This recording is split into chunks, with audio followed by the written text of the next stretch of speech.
કમોસમી વરસાદના માર અને ભાવની ભાંજગઢને કારણે ખેડૂતને ખેતીમાં ખોટ। ભાવનગરના તળાજામાં ખેડૂતે ડુંગળીના પાકમાં ટ્રેક્ટર ફેરવ્યું તો છોટાઉદેપુરમાં કેળાના ખેતરમાં ખેડૂતે પશુઓ ચરવા છોડી મૂક્યા।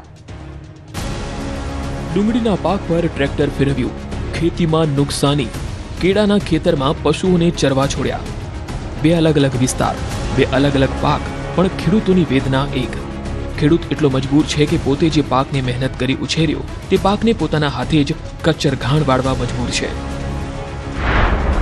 માવઠાએ ખેડૂતનું ધનોત કાઢ્યું, મોઢે આવેલો કોળિયો છીનવાઈ ગયો। ભાવનગરના તળાજામાં ડુંગળીનો પાક માવઠાના કારણે સંપૂર્ણ નિષ્ફળ ગયો।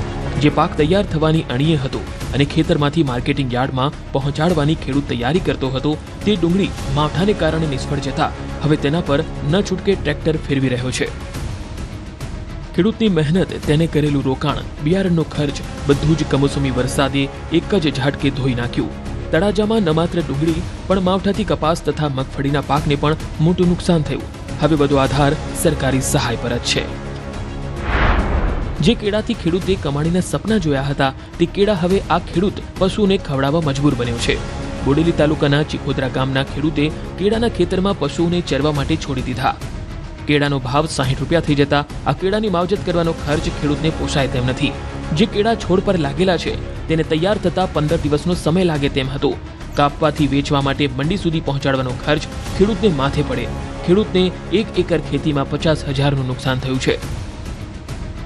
1 એકરમાં કેળાની ખેતી હતી, પણ અત્યારે ભાવ કશું છે નથી। 60 થી 70 રૂપિયા ભાવ છે અને પાણી પાઈને ખર્ચો કરીએ એ પોસાય એમ નથી। એના કરતાં પશુને ચરવા માટે મૂકી દીધું। આ ચીખોદરાનો વિસ્તાર છે, જે કેળની ખેતી માટે કિંગ કહેવાય, અને દરેક ખેડૂતને માર પડ્યો છે।